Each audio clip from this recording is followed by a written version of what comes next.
Next बेटा हमारे पास जो ब्रांच है वो पॉलीमर केमिस्ट्री है।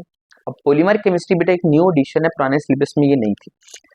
पॉलीमर केमिस्ट्री पढ़ने से पहले, उसकी डेफिनेशन पढ़ने से पहले पॉलीमर को जानना बहुत जरूरी है। तो पॉलीमर क्या होता है? तो पॉलीमर हमारे पास लार्ज मॉलिक्यूल्स होते हैं बेटा। Polymers are large molecules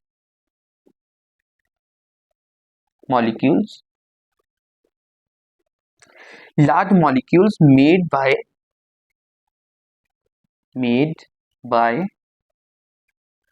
linking together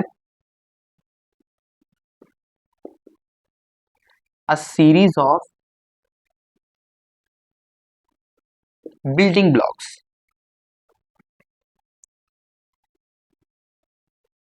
building blocks।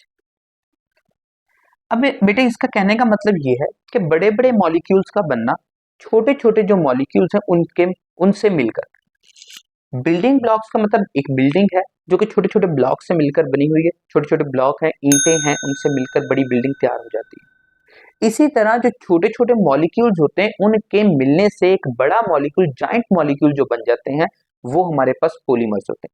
पोली का मतलब बेटा होता है मैनी। पोली का मतलब होता है मैनी, ज्यादा। पोली मीन्स मैनी, मैनी, ठीक है, प्लेंटी, बहुत ज्यादा, ठीक है। तो मैनी, बहुत सारे छोटे छोटे जो पार्टिकल्स हैं, छोटे छोटे जो मॉलिक्यूल्स हैं वो आपस में मिलेंगे तो एक पॉलीमर, एक बड़े बड़े मॉलिक्यूल बन जाएंगे जिनको हम नाम देते हैं पॉलीमर्स का, ठीक है। तो ये बेटा पॉलीमर्स की डेफिनेशन। अब पॉलीमर जो होते हैं उसकी अगर एग्जाम्पल, अगर वो जस्ट डेफिनेशन पॉलीमर की पूछ लेता है तो इसकी एग्जाम्पल आपको पता हो। एग्जाम्पल इसके देखें तो बेटा ये पॉलीमर्स इंसानों ने भी बनाए हैं और कुदरती तौर पर भी मौजूद होते हैं। मतलब नेचुरली अकरिंग पॉलीमर्स भी मौजूद है और इंसानों ने भी खुद से तैयार किए। जैसे कि मैं प्लास्टिक की बात करता हूँ तो प्लास्टिक बेटा आर्टिफिशियल एक पॉलीमर है जो कि इंसानों ने तैयार किया है। प्लास्टिक आपने ना अक्सर घर में जो पाइप लगे होते हैं, ये जो प्लास्टिक के पाइप होते हैं जिसमें से पानी जाता है, उसके ऊपर ना पीवीसी लिखा देखा होगा आपने। पीवीसी पॉलीविनाइल क्लोराइड होता है, ये भी एक किस्म का पॉलीमर है और ये प्लास्टिक होता है, ठीक है। तो ये भी एक पॉलीमर। बाकी naturally occurring polymer, naturally occurring polymer सिर्फ बेटा लिविंग ऑर्गेनिज्म में मौजूद होते हैं और जो लिविंग ऑर्गेनिज्म में पॉलीमर मौजूद होते हैं उनको बायोपॉलीमर्स भी बोलते हैं। तो इधर मैं बायोपॉलीमर्स लिखूंगा, बायोपॉलीमर्स। और बायोपॉलीमर्स कौन कौन से हैं बेटा? इसमें आ जाते हैं वही कार्बोहाइड्रेट्स। कार्बोहाइड्रेट्स बेटा पॉलीमर होते हैं। Carbohydrates are polymers. अगर मैं कहूं प्रोटीन्स, प्रोटीन्स भी पॉलीमर है। अगर मैं कहूं लिपिड्स, लिपिड्स भी बेटा पॉलीमर्स हैं, जो कि छोटे छोटे यूनिट से मिलकर बनते हैं। मतलब छोटे छोटे यूनिट हैं वो आपस में लिंक होते जाते हैं, जुड़ते जाते हैं, बॉन्ड बनाते जाते हैं और बड़े बड़े कंपाउंड बन जाते हैं जो कि हमारे पास क्या है, नेचुरली अकरिंग पॉलीमर या फिर सिंथेटिक पॉलीमर जो कि आर्टिफिशियल इंसानों ने तैयार किया। ये बेटा जस्ट अगर क्वेश्चन आ जाए डिफाइन पॉलीमर तो पॉलीमर और उसकी एग्जांपल आपने लिख देनी। क्लियर है बेटा? अब आते हैं हम पॉलीमर केमिस्ट्री की डेफिनेशन पर कि पॉलीमर केमिस्ट्री की डेफिनेशन क्या है। पॉलीमर केमिस्ट्री की अगर डेफिनेशन देखें तो it is the study of polymer. ये भी केमिस्ट्री की डेफिनेशन है पॉलीमर केमिस्ट्री की। मतलब सिर्फ पॉलीमर को स्टडी करना, ये हमारे पास पॉलीमर केमिस्ट्री का काम है। लेकिन पॉलीमर कैसे बनते हैं, पॉलीमर के अंदर कौन कौन से रिएक्शंस होते हैं, पॉलीमर की क्या क्या प्रॉपर्टीज हैं, क्या क्या फंक्शंस हैं, वो सारी चीजें हम पॉलीमर केमिस्ट्री में डील कर रहे होते हैं। अब अगर इसकी डेफिनेशन देखें जो बुक में लिखी हुई है, it deals with, it deals with it deals with the study of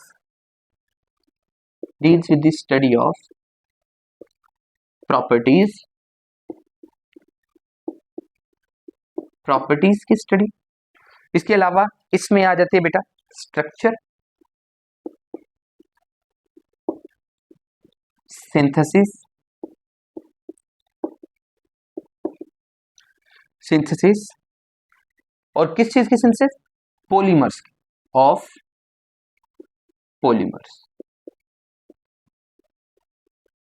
यानी हमारे पास जो पॉलीमर केमिस्ट्री है इसकी डेफिनेशन क्या है बेटा, it deals with the study of properties, structure, synthesis of polymers. इसको क्या बोलेंगे, पॉलीमर केमिस्ट्री का। Next branch of chemistry that is the geochemistry. Geochemistry, geo का मतलब बेटा होता है अर्थ, जमीन। जियो का मतलब होता है अर्थ। तो ये वो वाली केमिस्ट्री है जो कि हम इसमें अर्थ की डिफरेंट कॉम्पोजिशन, डिफरेंट केमिकल्स, कहाँ पर न्यूट्रिएंट्स हैं, कहाँ पर नहीं है, ये सारी चीजें जो हम डिस्कस करते हैं वो जियो केमिस्ट्री के अंदर करते हैं। अब जियो केमिस्ट्री की सबसे पहले तो डेफिनेशन की बेटा बात करें तो जियो केमिस्ट्री की डेफिनेशन क्या है, it is the study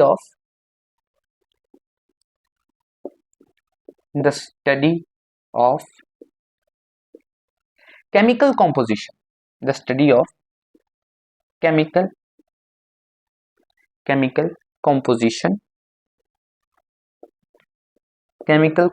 of अर्थ, जमीन की केमिकल कॉम्पोजिशन के बारे में स्टडी करना, chemical composition of earth and it's sources, उसका जरिया कि कहां से मिनरल्स आते हैं, कहां पे जाते हैं, कैसे प्रोड्यूस होते हैं, it's sources and minerals. Minerals बेटा जितने भी न्यूट्रिएंट्स इसमें मौजूद होते हैं मिनरल्स की फॉर्म में मौजूद होते हैं। मिनरल्स कोई एलिमेंट, उसके डिफरेंट कंपाउंड जो मौजूद होते हैं अर्थ के अंदर वो मिनरल्स होते हैं।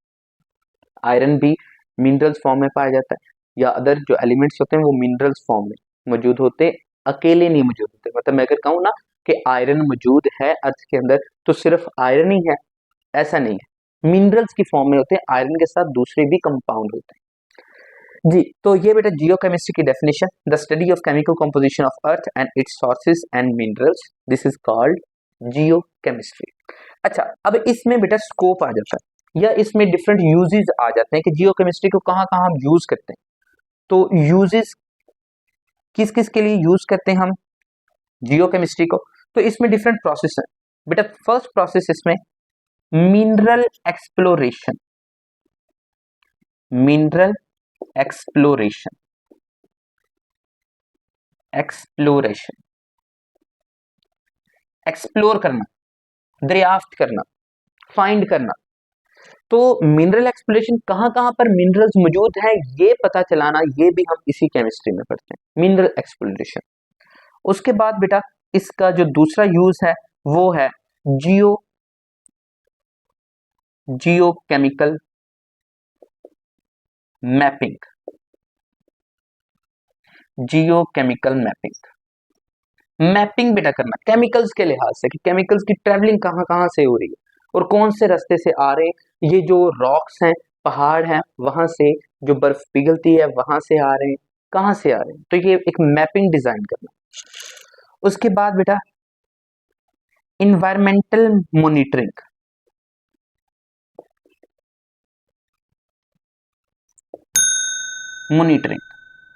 मॉनिटर करना इन्वायरमेंट के बारे में, मॉनिटरिंग इन्वायरमेंट के बारे में मॉनिटरिंग करना, मॉनिटर करना, तो ये भी हमारे पास इसी में आता है। ये जो अक्सर आपने देखा कि यहाँ आइडेंटिफाई हुआ है कि तेल के जखायर हैं, गैस के जखायर हैं, ये सारी चीजें आइडेंटिफाई करना बेटा ये जियोकेमिस्ट्री में आता है। इसमें fourth use that is the forestry. Forestry बेटा कहते हैं जंगलात उगाना, फॉरेस्ट्री जंगलात उगाना, जंगलात उगाने को फॉरेस्ट्री बोलते हैं। इसके बाद मेडिकल रिसर्च, ये अक्सर आपने देखा होगा जितने भी हकीम होते हैं ये मेडिकल रिसर्च के लिए ये जड़ी बूटियां जो होते हैं उससे इलाज करते हैं, तो ये जड़ी बूटियों का पता लगाना ये मेडिकल रिसर्च में आता है और ये भी हम जियोकेमिस्ट्री में कर रहे होते हैं जी। बेटा ये हमारे पास क्वेश्चन कंप्लीट हुआ। अगर शॉर्ट क्वेश्चन आए डिफाइन जियोकेमिस्ट्री तो उसमें डेफिनेशन और उसके यूजेस। नेक्स्ट ब्रांच हमारे पास that is the second last branch medicinal chemistry. Medicinal chemistry बेटा नाम से जाहिर है कि मेडिसिन इसमें आ गया, तो ये मेडिसिन के बारे में होगी, मेडिसिन के बारे में बताएगी। Medicinal chemistry. अब मेडिसिनल केमिस्ट्री की अगर डेफिनेशन देखें, ये भी बेटा इंपॉर्टेंट है, तो शॉर्ट क्वेश्चन में जस्ट डेफिनेशन इसकी लिखनी और कुछ इसका स्कोप है या कुछ इसमें कुछ प्रोसेस है वो मैं अलग से इसका पॉइंट लिखवा दूंगा। मेडिसिनल केमिस्ट्री की डेफिनेशन अगर देखें तो it is the study of, या मैं कहता हूं कि इन दिस, यानी इस ब्रांच के अंदर, इन दिस अ केमिस्ट, एक जो केमिस्ट होता है, in this a chemist design and synthesize. Design का मतलब बेटा थ्योरेटिकली उसको डिजाइन करना, उसका तजज़िया लगाना कि एक फॉर्मूला लिखना कि ये मेडिसिन इस फॉर्मूले से बनेगी, और सिंथेसाइज मतलब वो एक्सपेरिमेंट खुद करता है और उस मेडिसिन को बनाता है। In this a chemist design and synthesize medicine और ड्रग, ड्रग जो होती है, ड्रग्स भी से बोल सकते हैं। तो मेडिसिन या फिर ड्रग्स को सिंथेसाइज करना और उसको डिजाइन करना, ये बेटा किस ब्रांच में आता है? मेडिसिनल केमिस्ट्री में आता है। लेकिन कौन सी मेडिसिन और कौन सी ड्रग्स? विच आर बेनिफिशियल, जो फायदेमंद हो, किसके लिए? बेनिफिशियल फॉर ह्यूमन, जो इंसानों के लिए फायदा हो। तो बेटा ये वो मेडिसिन या वो ड्रग्स नहीं जिसको लेने के बाद ये आदमी जहाज बन जाते हैं, ये वाला सीन नहीं है। इसमें क्या है कि सिर्फ वही ड्रग्स और वही मेडिसिन इस्तेमाल, सिंथेसाइज करना और उसको डिजाइन करना जो इंसानों के लिए फायदेमंद है। जैसे कि मेडिकल पेन किलर्स हैं, डिफरेंट मेडिसिन सर्जरी में यूज होती है, ठीक है। तो ये सारी मेडिसिन जो इंसानों के लिए मुफीद है, उनको तैयार करना, ये बेटा मेडिसिनल केमिस्ट्री है। अब इसमें कौन कौन से फंक्शंस, कौन कौन से फंक्शन परफॉर्म किए जाते हैं या इसके यूजेस क्या क्या हैं, तो इसके मैं फंक्शंस लिख देता हूँ, इधर लिख लेते हैं फंक्शंस इसके कौन कौन से जो परफॉर्म करते हैं।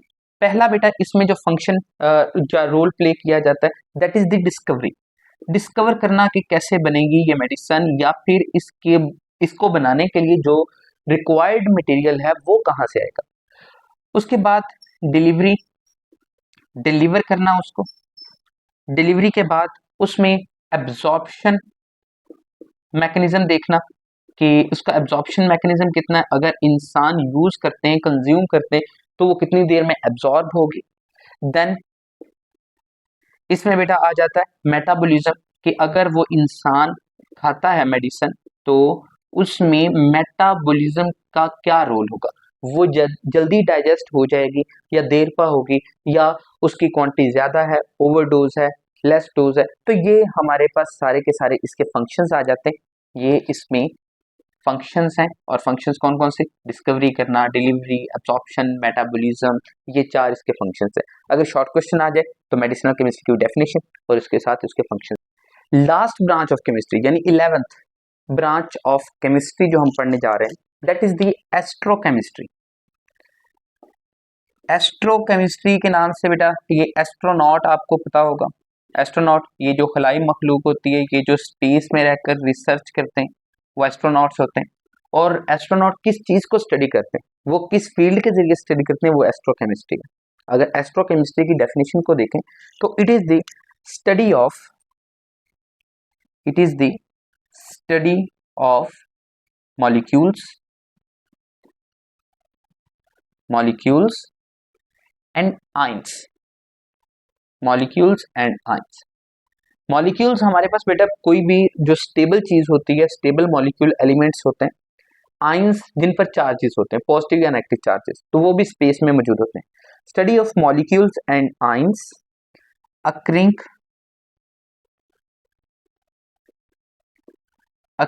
इन स्पेस, स्पेस के अंदर जो मौजूद होते हैं, अक्रिंग इन स्पेस,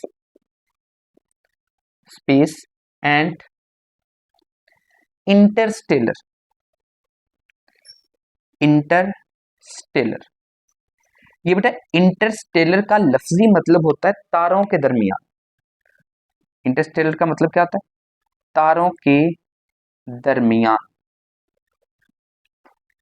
तारों के दरमियान। इंटरस्टेलर, स्टेलर्स बेटा स्टार्स को बोलते हैं, और इंटर सितारों के दरमियान। तो इन स्पेस, स्पेस में या सितारों के जो दरमियान जगह है वहां इंटरस्टेलर के नाम से एक मेरी फेवरेट मूवी भी थी, वो भी आप देख सकते हैं। इंटरस्टेलर ये तारों के दरमियान और स्पेस में मौजूद होने वाले मॉलिक्यूल्स और आइंस, इस चीज की स्टडी करना बेटा क्या आता है, किस में आता है? एस्ट्रोकेमिस्ट्री में आता है। उसके बाद बेटा इसका स्कोप या इसका यूजेस, स्कोप इसका डिस्कस करें तो ये हमारी किस काम आती है? एस्ट्रोकेमिस्ट्री। और ये बेटा आ जाती हमारे पास रिसर्च, जो हम ये बेटा मौसमों के बारे में पता चलाते हैं या फिर दूसरे सियारे को खोजते हैं, जैसे कि एलोन मस्क का एक मिशन आपको पता होगा कि वो मार्स पर चला जा रहा है, या वो कोई और जगह तलाश करने की कोशिश कर रहा है कि जमीन के अलावा कोई ऐसा ऐसा प्लेनेट हो जहां पर हम रह सकें। तो ये सारा एस्ट्रोकेमिस्ट्री में आता है। और उसके बाद इसमें reactions, reactions of atoms and ions in space, space के अंदर जितने भी रिएक्शंस हैं आयंस के या एटम्स के, वो भी हम इसमें स्टडी करते हैं। तो ये इसका स्कोप है, और ये एस्ट्रोकेमिस्ट्री की डेफिनेशन शॉर्ट क्वेश्चन में आया, डेफिनेशन डेफिनेशन के साथ स्कोप लिखते हैं तो वेल एंड गुड, 2 नंबर मिल जाएंगे। यहाँ तक बेटा हमारी ब्रांचेस ऑफ केमिस्ट्री जो कि 11 थी, 11 थी, वो कंप्लीट हो चुकी हैं। इसके बाद हम अगले टॉपिक पर जाएंगे।